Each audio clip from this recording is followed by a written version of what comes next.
변호인께서 말씀하시는 부분의 말씀이 반은 맞고 반은 틀린 것 같습니다. 네, 16항 여쭙겠습니다.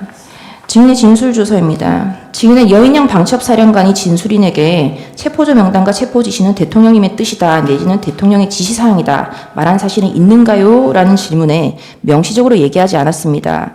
라고 대답을 했고 그렇게 생각할 수밖에 없었다 라고 답했죠. 그러니까 여인영 사령관이 대통령님 지시사항이다라고는 얘기하지 않았다 그 말씀이시죠? 네? 아니 수사관이 이게 그 여인 방첩 사령관이 증인에게 이 체포조 명단 지시가 대통령의 지시냐라고 물었을 때 명시적으로 얘기하지 않았다라고 답을 했고 그리고 예, 그렇게 얘기하지 않았습니다. 네. 예. 그리고 증인이 그렇게 생각할 수밖에 없었다. 증인의 생각이었다라고 진술했죠. 그러면 이렇게 한번 말씀드리겠습니다. 아니 여기 이렇게 기재가 되어 있는 거 여쭙는 겁니다. 예, 생각할 수밖에 없었습니다. 네. 국회 정보위 김병기 의원은 2024년 12월 6일 증인이 정보위에 출석해서 대통령이 직접 방첩사령부와 협조해 한동훈과 이재명을 체포하라고 지시했다는 진술을 했다라고 언론 브리핑을 하였죠. 제가 김병기 의원이 직접 언론에 브리핑하는 걸 보지는 못했습니다. 하지만 제가 정보위원장실에서 12월 3일에 대한 관련된 사항을 설명할 때 정보위원장과 원래는 그 정보위 간사가 박선원 의원이셨는데 박선원 의원이 경기도 이천에 있는 특전사령부에 항의 방문을 가시다 그래서 김병기 의원이 대신 참석하셨고 여당에서는 이성권 의원께서 참석하셨었습니다. 네, 신문상 없지만 제시해서 하겠습니다. 이 기사에 대해서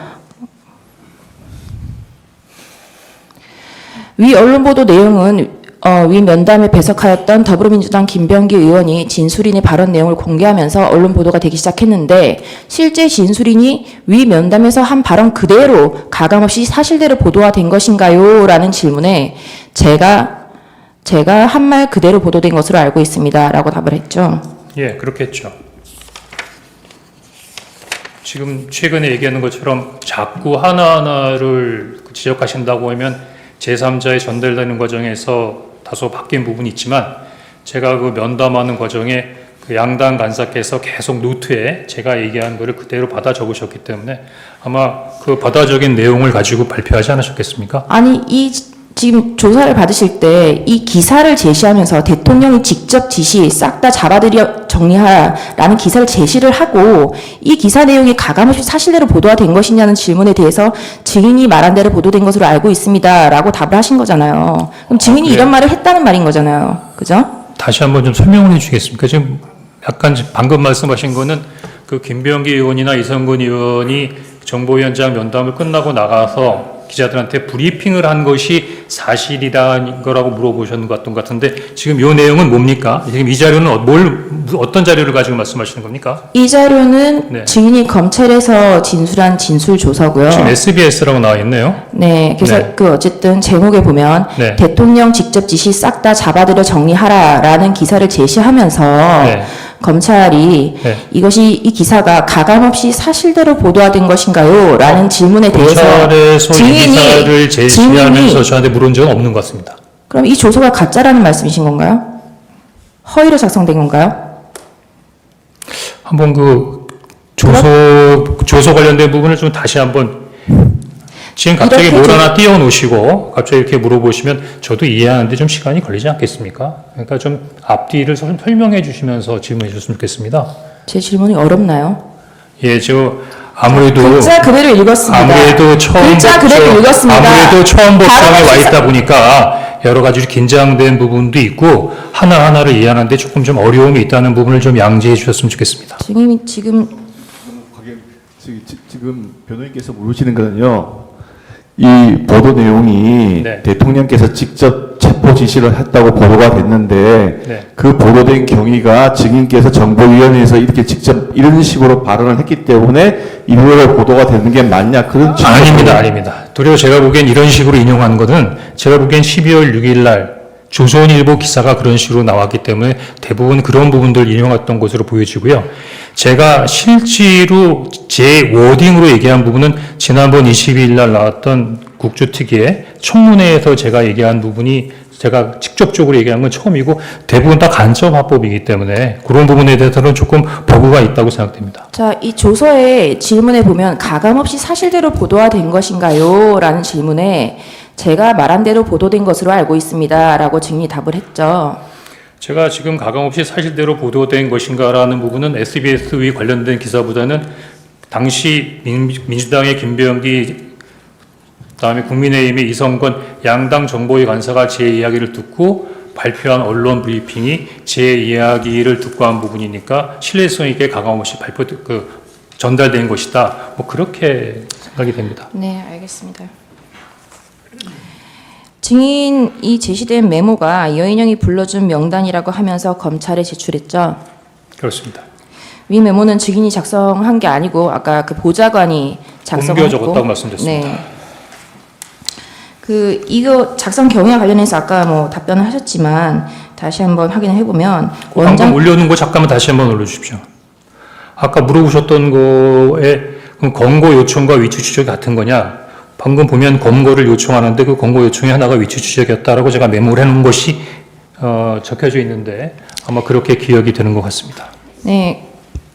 원장님 공간 마당에 주차된 차 옆에서 이 메모를 여사령관이 불러주는 명단을 적었는데 이 명단을 쭉 들으면서 이거 미친놈이다 라는 생각이 들어서 그 다음은 제대로 적지도 않았는데 아무튼 명단을 다 듣긴 들었다라고 진술했죠. 네. 이 메모를 들고 사무실에 들어와서 보좌관에게 주면서 한번 정리해봐라. 나도 잘 못 알아보겠다 라고 해서 보좌관이 다시 그 내용을 작성했습니다 라고 했죠. 그렇습니다. 그리고 처음 적은 메모는 너무 날려 적어서 보기 힘들어서 제가 구겨버린 것으로 기억합니다 라고 진술했죠. 네.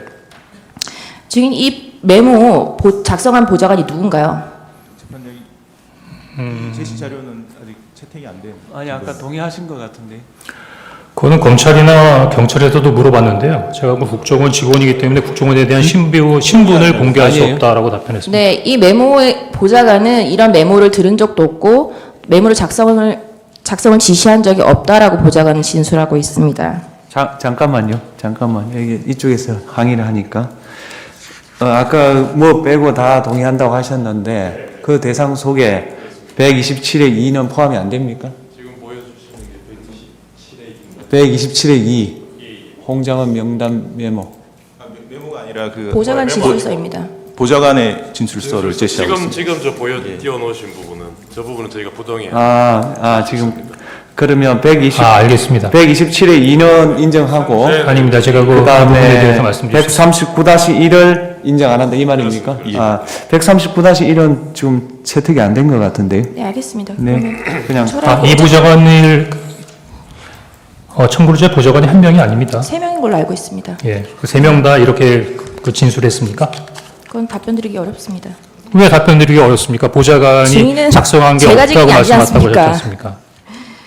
그럼 네. 제가 보기엔 그 중에 한 사람이 하긴 했네요. 그렇죠? 자, 증인은 명단을 듣다가 미친놈이구나 하고 메모를 하지 않았다라고 했는데 굳이 다시 보좌관에게 이 메모를 정리해서 작성하라고 하는 이유가 뭔가요?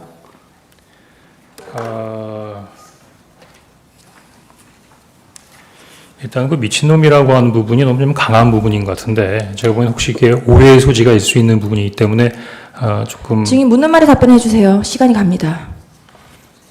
네? 네, 계속 진술하시죠. 첫 번째로는 대통령께서 방첩사를 지원해라. 자금이면 자금, 인원이면 인원이면 인원, 무조건 지원해라고 말씀하셨지 않습니까? 일단 기본적으로 이 부분을 저는 대통령의 지시로 받아들였습니다.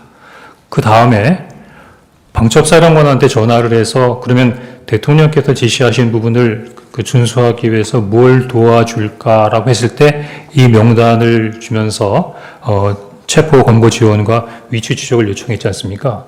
그럼 제가 이게 여사령관의 부탁이라고 생각했겠습니까? 아니면 대통령님의 지시라고 생각했습니까? 그러면 아까 전에 왜 미친놈이다라고 생각하고 메모를 멈췄습니까? 우리 변호사님 네. 한번 다음 이 명단 한번 쭉 질문 읽어보십시오. 어떤 여쭙겠습니다. 느낌이 드나? 증인은 이 증인이 이 메모의 우상단에는 16명이라는 글자 이건 지금 삭제가 되어 있죠. 원래는 14명, 16명 이렇게 써 있었던 것 같습니다. 왜 그러냐면 방금 네, 제가 말씀드린 질문하겠습니다. 이 메모를 제출한 것은 12월 11일 검찰 조사가 마치고 나서고요. 이건 김어준의 뉴스 공장입니다. 박선원 의원실에서 제공한 것이고요. 이 명단을 확대해 보겠습니다. 12월 6일 날 증인 정보위에 가서 그 진술을 하셨고 박선원 의원이 이 김어준 뉴스 공장은 12월 12일입니다. 여기에 제공된 이 명단에는 14명과 16명이 선명하게 있습니다. 12월 6일 날 박선원에게 이 명단을 제공했을 때는 왜 14명인지 16명인지 특정되지 않다가 우리 변호인님께서 이미 잘 알고 계시네요. 제가 그날 그 여인영 사령관의 이야기를 들으면서 중간에 적다 그만뒀다 그랬지 않습니까? 하지만 듣기는 들었죠. 기억은 하고 있었죠.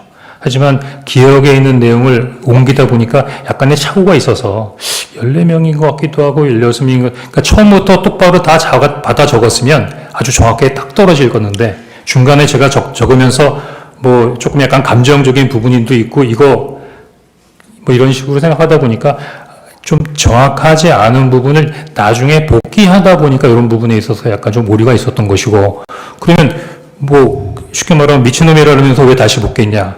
아무래도 일단 지시를 받은 부분이고 사령관에게 들은 부분이니까 그 정리는 좀 해놔야 되겠다는 생각이 들어서 다시 정리를 한 것입니다.